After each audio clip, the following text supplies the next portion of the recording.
नमस्कार मित्रों, एक बूढ़े गिद्ध ने बताया कि अपने पत्नी का ये 3 चीज़ जो भी व्यक्ति देख लेता है वो कभी भी धोखा नहीं खाता है।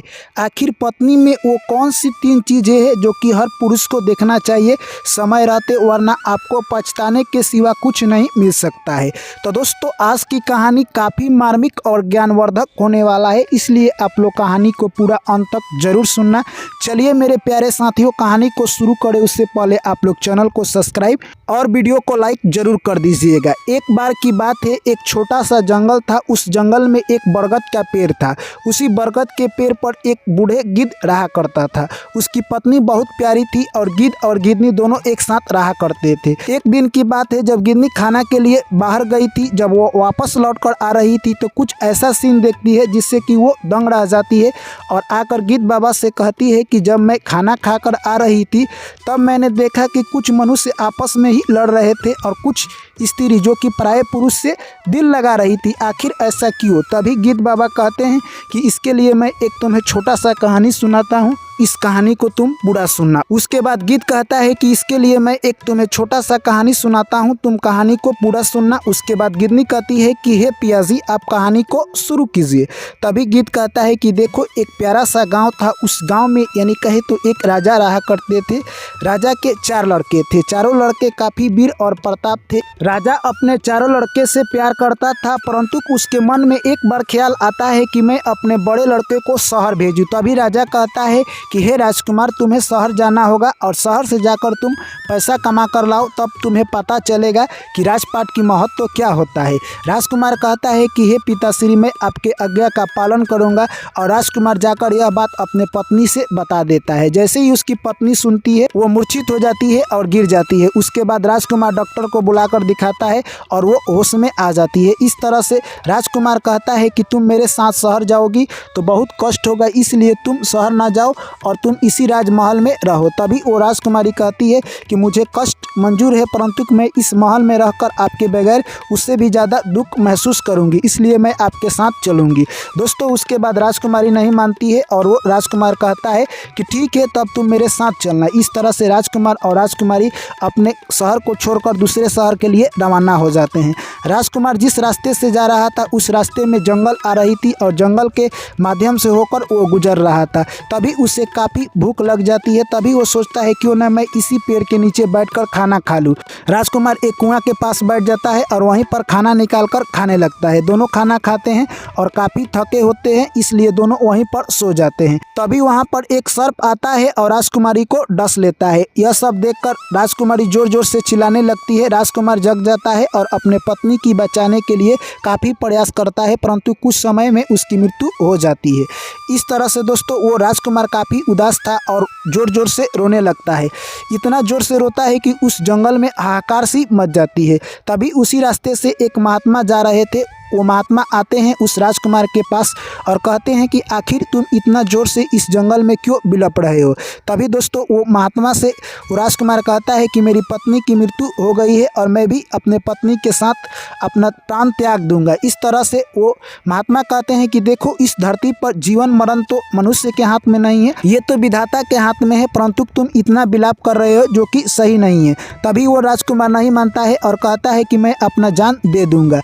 इस तरह से वो महात्मा समझ जाते हैं और कहते हैं कि ठीक है, मेरे पास एक उपाय है, मैं तुम्हारी पत्नी को जिंदा कर सकता हूं अगर तुम चाहो तब। तभी वो राजकुमार कहता है कि मैं कोई भी उपाय करने के लिए तैयार हूं। दोस्तों, उसके बाद यानी कहे तो महात्मा कहते हैं ठीक है, तुम्हारा 40 वर्ष उम्र और है और तुम्हारे पत्नी का उम्र समाप्त हो चुका था, इसलिए मैं चाहता हूँ कि तुम अपना 20 वर्ष उम्र अपने पत्नी को दे दो। इस तरह से अगर तुम अपने पत्नी को 20 वर्ष उम्र दे देते हो, तुम्हारी उम्र 20 वर्ष बच जाएगी और तुम्हारा पत्नी का भी उम्र 20 वर्ष हो जाएगा। तभी वो राजकुमार कहता है कि ठीक है। उसके बाद महात्मा कहते हैं कि हाथ में गंगाजल लो और उसके बाद फिर एक बात महात्मा कहते हैं कि तुम याद रखना, अगर इस बात को तुम अपने पत्नी के साथ शेयर नहीं करते हो तो तुम अपना उम्र जब भी चाहो तभी वापस ले सकते हो, इसलिए इस बात को तुम गुप्त रखना। उसके बाद महात्मा कहते हैं कि बोलो, मैं अपना 20 वर्ष अपने पत्नी को देता हूँ। इस तरह से जैसे ही राजकुमार बोलता है उसकी पत्नी उठकर बैठ जाती है। वो दोनों वहाँ से महात्मा का आशीर्वाद लेते हैं और पुनः अपने रास्ते में चल देते हैं। जैसे ही वो आगे जाते हैं रास्ते में फिर से एक साधु बाबा बैठे हुए थे जो कि काफ़ी यंग साधु बाबा थे। उनके पास वो राजकुमारी बैठ जाती है और साधु बाबा पर मोहित हो जाती है। साधु बाबा से प्यार के चक्कर चलाने लगती है। तभी राजकुमार पानी पीने के लिए जाता है। इधर साधु बाबा से वो बात करने लगती है और कहती है कि आपका ज़िंदगी कितना खुशमय है, मैं आपके साथ रहना चाहती हूँ। तभी साधु बाबा कहते हैं कि तुम मेरे साथ रह सकती हो, परंतु तुम्हारा तो पति है। तभी वो कहती है कि मेरे पति के बारे में आप कुछ उपाय लगाइए जिससे कि ये मेरा पीछा छोड़ दे। तभी वो साधु बाबा कहते हैं कि देखो, तुम्हारा पति जैसे ही पानी पीकर आ रहा है तब तुम बोलना कि मैं भी पानी पीऊंगी और उसके साथ तुम जाना, और जैसे ही वो पानी पीने के लिए तालाब में झुकेगा तब तुम उसे धक्का दे देना और हम लोग साथ में रहेंगे। इस तरह से वो महात्मा की बात मान लेती है। दोस्तों, उसका पति जैसे ही पानी पीकर आता है फिर कहती है कि मैं भी पानी पीऊंगी, और इस तरह से दोनों पानी पीने के लिए चल देते हैं। जैसे ही उसका पति यानी नदी में पानी लेने के लिए झुकता है उसे धक्का दे देती है और वहाँ से आकर महात्मा के साथ दोनों निकल जाते हैं। इस तरह से दोस्तों अब कहे तो साधु बाबा और राजकुमारी दोनों अपना जीवन व्यतीत करने लगते हैं। और वो राजकुमार जो कि नदी में गिरा हुआ था उसे कुछ मछुआरों ने बचा लिया और वो अगले राज्य में जाकर एक सेठ के घर मंसी का काम करने लगता है। इधर जो कि राजकुमारी साधु बाबा के साथ अब नृत्य गान का काम करने लगी और बड़े बड़े राजाओं के यहाँ नृत्य दिया करती थी, जिससे कि बहुत सारा पैसा कमाने लगी। समय ऐसे ही निकलता गया। दोस्तों, आपको बता दें, तभी एक दिन सेठ बोलता है कि देखो, मेरे राजा के यहाँ आज नृत्य का प्रोग्राम है, तुम भी चलोगे? तभी राजकुमार कहता है कि ठीक है, मैं भी चलकर नृत्य देख लूँगा। इस तरह से राजकुमार आता है नृत्य देखने के लिए और जैसे ही अपने पत्नी को देखता है दंग रह जाता है। नृत्य का कार्यक्रम जैसे ही समाप्त होता है वो अपना अंगूठी निकालकर अपने पत्नी को दे देता है उपहार स्वरूप। इस तरह से सभी लोग उपहार दे रहे थे।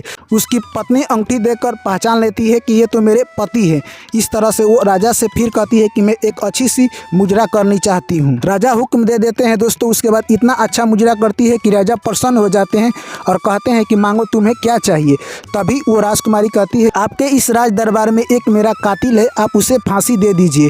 इस तरह से राजा कहते हैं कि ठीक है, मैं उसे फांसी जरूर दूंगा, तुम उसका नाम बताओ। अपने पति को बता देती है। तभी राजकुमार कहता है कि नहीं, ये तो मेरी पत्नी है और मुझे धोखा देकर यहाँ तक आई है। राजा कहते हैं कि मैं तुम्हारे बातों पर कैसे यकीन कर सकता हूँ? तभी सेठ कहता है कि नहीं, ये तो मेरा मंसी है, ऐसा नहीं कर सकता है, ये गलत काम कभी नहीं कर सकता है। तभी दोस्तों उसके बाद राजा कहते हैं कि नहीं, इसका फांसी होगा। तभी वहाँ पर जितने भी सेठ थे सभी एक ग्रुप में आ जाते हैं और कहते हैं कि आप इस मुंशी का बात सुन लीजिए कि ये क्या कहना चाहता है। तभी राजकुमार कहता है कि मेरी दो बातें हैं और राजा साहब आप सुन लीजिए, उसके बाद आप मुझे फांसी दे दीजिएगा। इस तरह से कहता है कि ठीक है, मैं अपनी दो बातें आपको बताता हूँ, और राजकुमारी को बुलाता है और कहता है कि जब तुम मेरी पत्नी नहीं हो तो मैंने तुम्हें रास्ता में जो भी दिया है आते समय वो मेरा सामान वापस करो। तभी वो राजकुमारी कहती है कि राजकुमार ने जो भी मुझे दिया है मैं इसका सारा सामान वापस करती हूँ। जैसे ही यह बात कहती है दोस्तों, यानी उसकी मृत्यु हो जाती है। तभी गीत कहता है कि तुमने देखा, जो राजकुमार ने अपना यानी उम्र दिया था वो अपना उम्र ले लिया, और इस तरह से राजकुमारी का फिर से मृत्यु हो जाता है। दोस्तों, उसके बाद यानी आपको बता दे, तभी गिरनी कहती है कि आप कहानी को आगा सुनाइए। तभी वो गीत कहता है कि उसके बाद राजा कहते हैं कि आखिर ऐसा यह सब क्या हो गया? तभी वो राजकुमार कहता है कि ये मेरी पत्नी थी और हम लोग अपने पिता के घर से निकाले जाने के बाद शहर जा रहे थे। एक कुआं के पास हम लोग बैठे थे, तभी इसको सर्प ने काट लिया और मैंने अपना 20 वर्ष उम्र एक महात्मा के माध्यम से दिया, जो कि मैंने अपना उम्र ले लिया है। इस तरह से राजा को सब कुछ समझ आ जाता है। दोस्तों, उसके बाद राजा कहते हैं कि ठीक है, मैं तुमसे अपनी पुत्री का विवाह कराना चाहता हूँ, और अपने पुत्री का विवाह करा देते हैं और वहाँ से उसको खुशीपूर्वक फिर उसके राज्य में लौटा देते हैं। दोस्तों, उसके बाद गीत कहता है कि हे गिदनी, तुमने देखा इस कहानी में आखिर एक पत्नी अपने पति से कब तक प्यार करती है और धोखा क्यों देती है? जो पति अपने पत्नी की ये 3 चीज नहीं देखता है तो अक्सर उसके साथ ऐसा ही होता है। तभी गिदनी कहती है कि 3 चीज कौन सा है स्वामी, आप बताइए। तभी गीत कहता है कि पहला, यानी आपके पत्नी का रहन सहन कैसा है, यानी किससे मिलती है, कहाँ जाती है, कहाँ आती है और कैसा बोल रही है, ये सबसे पहले देखना होता है। दूसरी बात कि आपके पत्नी कहीं जाती है तो आपसे परमिशन लेती है या नहीं लेती है, ये सबसे बड़ा बात है। और तीसरी, कभी भी आपकी पत्नी अगर बदचलन हो जाए, आना जाना उसका कहीं पर लगा रहे, तो समझ जाना कि उसकी नीयत खराब हो चुकी। कोई भी स्त्री अपने पति के आज्ञा के बिना कहीं नहीं जा सकती है।